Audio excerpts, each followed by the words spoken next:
Alright, I'm Matt from Access to Music, and I'm here with some of the guys from Cars on Fire. If you'd like to introduce yourselves. I'm Mike from the band previously known as Cars on Fire. We no longer exist.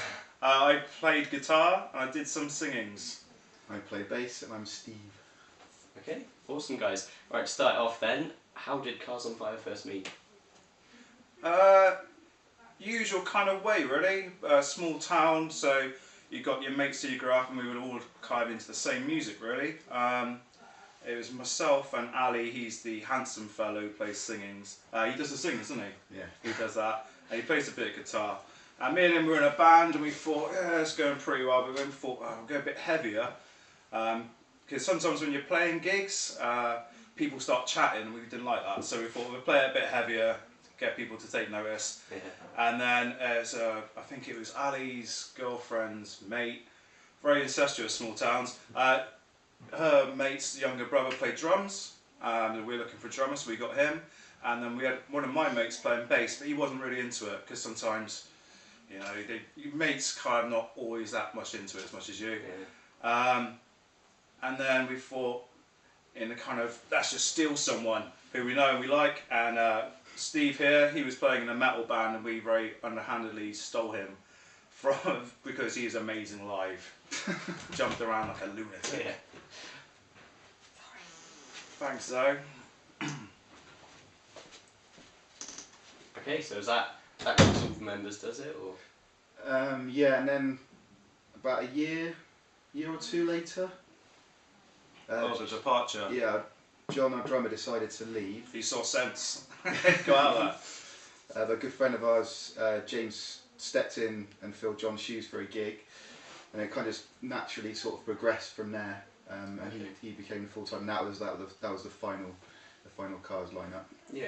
Oh, that's interesting. Okay, so what would you guys say was your favourite gig? We did. I wouldn't say it was my favourite gig, but like as far as like kind of little tick boxes of things that you do, we played a Curb Dog tribute gig. I don't know if you've heard of Curb Dog. Yeah. Great band, real influential. Never really kind of got as popular as they deserved to be at the time, and we were all big fans of theirs. And we got asked to do a tribute, a track for a tribute album, and so we did that. And then we got asked to play the launch party in Dublin. So we played that, and then Cormac Battle, he was there. He was their singer. He turned up, and it was just we got to meet him and get a little bit fanboy with him. But he was really Sam when he was Yeah, it's kind of, you know, that whole kind of adage of like never meeting your heroes. That couldn't be less true. He was such like a stand-up gent. Plenty of time, answer any kind of questions about stuff. So that was like one for me. I think that was a good moment. Okay. Yeah, I think for me, I think probably when we did Sonosphere, it wasn't just the gig. The gig was amazing, and it was a great little stage played on. Well, it wasn't little, it was a big stage. But the whole kind of experience of tipping up at a festival, like seeing all the backstage, like seeing Corey Taylor walk past, Motley Crue, all that kind of thing. It was just like, this thing is, and it's just like the whole experience was just amazing, wasn't it? Yeah, because you get the artist stage backstage, and then Iron Maiden had a whole village. Wow. Yeah, and it kind of puts you into perspective where you lie in the industry. It's like, okay, yeah, we're not that well known. So, Yeah. Sounds like a good experience. yeah, and Nurse Broke, we played that stage, and they had like a DJ set for the evening. So this one thought it'd be a great idea to like climb up and jump off like the DJ decks. Broke them. They weren't very happy, but it was a good show. There's a great photo. It's probably my favourite photo of you. I have many in my collection, but that's probably the best. I think that was inside the Black Arts sleeve, wasn't it? A picture of you jumping off. Yeah. Oh, that's cool. So what would you guys say the craziest thing a fan's ever done? Have you Craziest got any fan? experiences of crazy fans?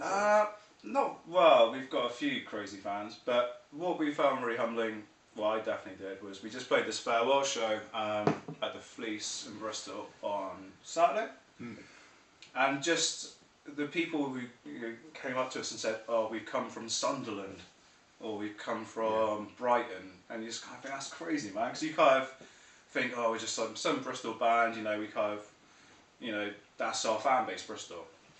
So it was real humbling to kind of see people taking time out of their schedules to make the effort to come up. So that's not really crazy. No.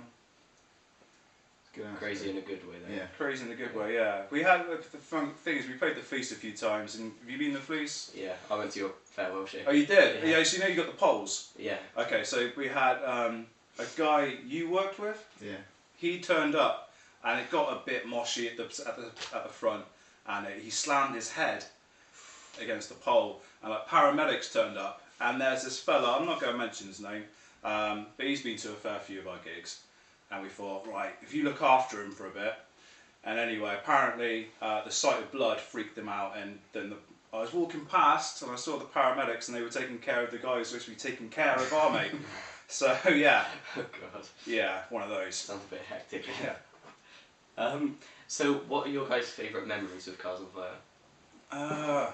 Favourite memories? For me, I think it's probably collectively, we did a tour with two other bands, one called Blitz Kids, who are from the UK, and one called 10 Second Epic from Canada, and they came over. It was the Atticus Black tour, it was called. And that sort of, was it 10 dates we played, I think? Yeah. That was just that whole thing. Although we didn't play to loads of people every night necessarily. Some gigs were really well attended, some weren't. But the whole experience of that would probably be like, in a nutshell, that was what, I mean, Cars was really going well at that point, wasn't it? And I think for me that's probably my fondest memories. Okay, yeah, that's cool. Do you have a favourite memory? Hate it all. Favourite memory? Not really. What kind of like the thing about being in a band is just it's allowed us to meet and make friends with people that we would never have met before, and just that really, just like meeting people. That's been great. Like Steve saying about that Atticus tour. I mean, we'd come off doing the Fight Star tour maybe a few months before, Yeah, it wasn't. and we were playing like big places for like kind of 800 people capacity, and that was like in the middle of February and people were sleeping in vans. It was pretty cold, and that was like our first proper tour experience. And then we were all kind of a little stressed out. So when we did this tour, the Atticus tour, and it was just like everyone got on, which is rare for like a load of bands, and we sound nothing alike. No. Because they used to rotate the bill, like we'd headline one night, then we'd open up the next show and stuff like that. But yeah, it was just a bunch of sound people. Yeah. So that was pretty cool. Yeah, definitely. Okay. Yeah, that's good then. What is the biggest crowd and the smallest crowd you guys have played in front of? Smallest, there's probably Plenty of small ones. yeah, plenty of small ones. You know, when your girlfriend turns up. Or the worst ones when you kind of, your parents think you're doing better than you are, and then they come to that gig when no one is. We played the NEC. We played a thing called Music Live, and they had loads of schools from like the Birmingham area come along, so it was probably a couple thousand. Yeah, That's that's probably probably the the biggest one. The Sinosphere is pretty big. It's hard to kind of gauge a number really, because everyone was spread out. But yeah, the NEC that was phenomenal. We did like a kind of a montage video for a song we did called Hall of Skeletons, and there's plenty of footage from that NEC gig. It kind of makes us look more popular than we are. Yeah. Okay, so I had to ask this question. Have you guys actually set fire to a car? Wouldn't you tell anyone? No, I don't. No, it's not very rock and roll, but It's one of those things when you're trying to think of a band name and everything just sounds crap. Yeah. Do you know what I mean? Like Foo Fighters. I mean, if it's the kind of the band that makes the name anyway, you know. Yeah.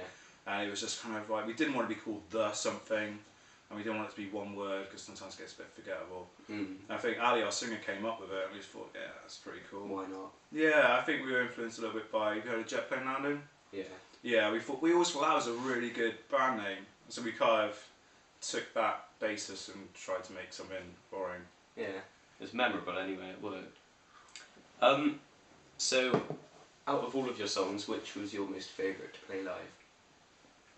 Oh, Grigori. I love playing a song called Quartet Confession. It's an awesome song. It's great fun to play. In terms of reaction, it's got to be either Sharks or Burner Suits. Burner Suits always got a great reaction. Yeah, and it was in our set for a long time.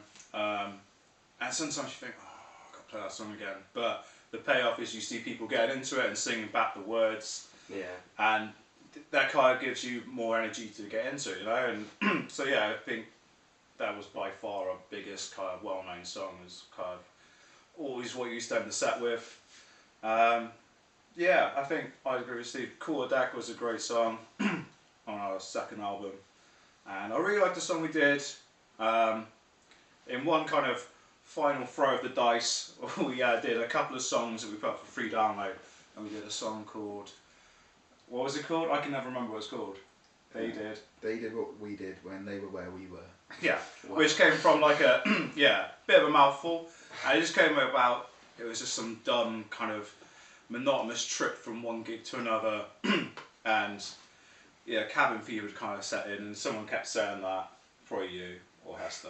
And it became a song. Yeah, we thought we'd written this ridiculously, probably the most metal song we did, and it was kind of crazy. It was kind of like Dillinger Escape Plan, kind of in parts, and then we thought, oh, that's a bonkers song, let's just give it a stupid title. So that was like, and that's probably the last song we recorded. So that's one of my favourites. Yeah. Okay. That's cool. There's only 3 minutes left of Is the there? recording And we space. ramble on. Okay, so gotta be said, what was the reason behind the split? Steve, keep it down to 3 minutes. I don't know. I just think we all kind of, when we started, well, when I was starting the band, it was all very focused and 110%, and it was like that for a good 3-4 years, wasn't it? And the album got delayed, and I think that kind of knocked the winds out of ourselves a little bit, and it was kind of about a year that we were waiting and waiting and waiting to put this album out.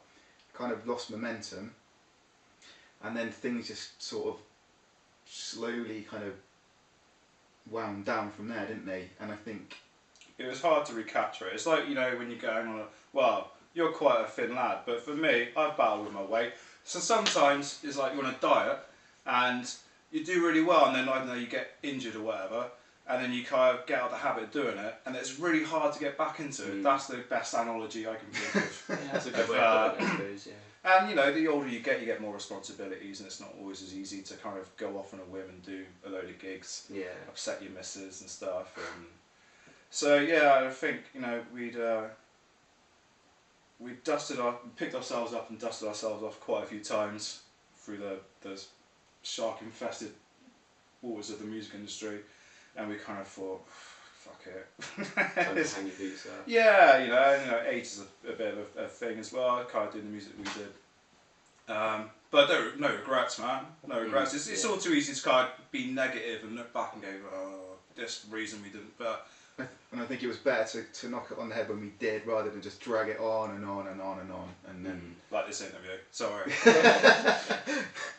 But yeah, no, I think we no regrets. Wouldn't have changed anything. It would be nice to sell some more records. That's my only regret. Oh, that's cool then. So what are your future plans then for all of the members? I can't speak for all of them. Myself, I'm doing like a covers band. You don't get the artistic satisfaction of having written your own songs, but it's just a way to keep playing music. And I might do some original stuff, but it's too soon after Cars to think about that for another 6 months or something. Okay, yeah. Yeah, I've always, for years and years, I've been in a band called Gaff Tape, and we did a gig the other night. It was the night after the car show, actually. I don't know what's going to happen with that, but hopefully I'll do something with those guys. So you guys still got your own side projects kind of thing? Yeah. Yeah, I think everyone's going to keep their hand in with something. Yeah. And James, our drummer, he's a very talented fella, and he teaches drums, so he's always involved with music. And Ali, the singer, he's in that covers band with me. So I haven't managed to shake him off yet. Well, thank you very much for your time, guys. You're welcome. Cheers. Awesome. Cheers, bye. Thank you.